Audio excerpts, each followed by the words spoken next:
ఓం నమో నారాయణాయ శ్రీమతే రామానుజాయ నమః. శ్రీమన్నారాయణ చరణం శరణం ప్రపద్యే. అందరికీ నమస్కారం అండి. మనకు ఇది మాఘమాసము కృష్ణపక్షము. మరి రేపు ఏకాదశి వాళ్ళ దశమి. మనము ప్రతిసారి కూడా ఏకాదశి వ్రత మహత్యాన్ని తెలుసుకుంటాము. వ్రతం ఆచరించడము, ఉపవాసం చేయడము, విష్ణువును పూజించుకోవడము, జాగారం చేయడము ఎంత ముఖ్యమో అదేవిధంగా ఈ వ్రత మహత్యాన్ని వినడం కూడా అంతే ముఖ్యము. ఈ వ్రతము చేసిన ఫలితాన్ని పొందుతారు అని మనకు పురాణాలు తెలియజేస్తూ ఉన్నాయి. కాబట్టి అందరూ తప్పకుండా వినండి, చక్కగా శ్రీమన్నారాయణి అనుగ్రహాన్ని పొందండి.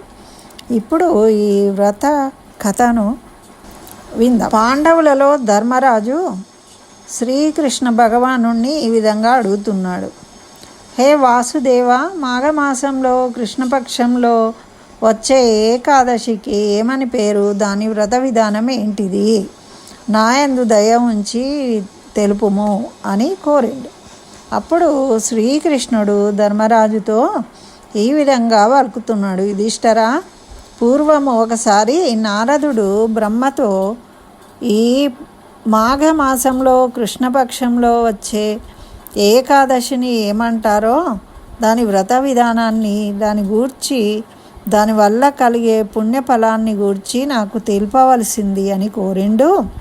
అప్పుడు ఆ బ్రహ్మదేవుడు చెప్పిన విధంగా నేను నీకు ఆ విషయాన్ని చెప్తాను, శ్రద్ధగా విను అని ఈ విధంగా చెప్తూ ఉన్నాడు.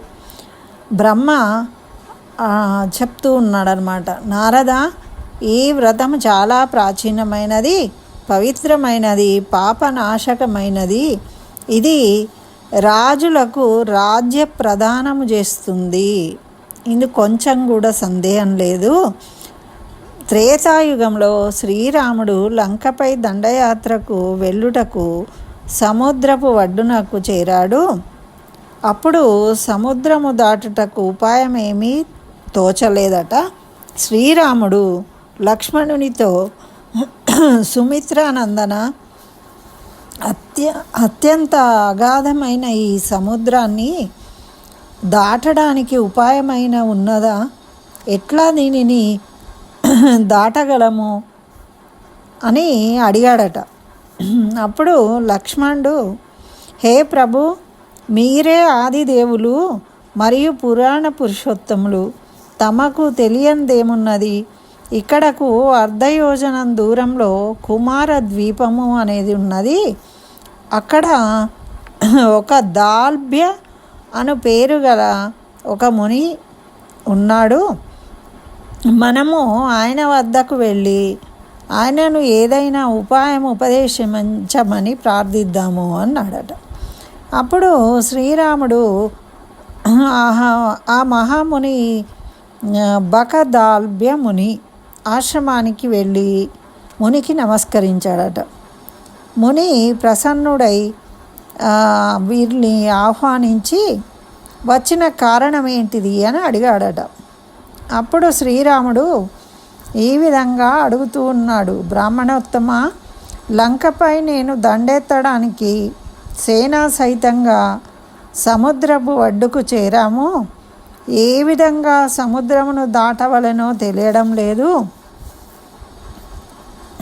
అంటే అప్పుడు ఆ బకదాల్భ్యముని శ్రీరామునితో ఈ విధంగా చెప్తూ ఉన్నాడు. ఓ రామ, మాఘమాసం కృష్ణపక్షంలో వచ్చే ఏకాదశికి విజయ ఏకాదశి అని పేరు.